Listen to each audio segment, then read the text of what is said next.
Sinuya si Jesus ng isa sa mga salaring nakabitin at ang sabi, "Hindi ba ikaw ang Mesiyas? Iligtas mo ang iyong sarili, pati na rin kami." Ngunit pinagsabihan siya ng kanyang kasama, "Hindi ka ba natatakot sa Diyos?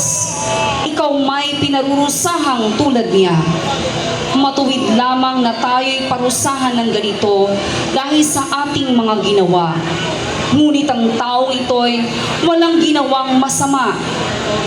At sinabi niya, "Jesus, alalahanin mo ako kapag naghahari ka na."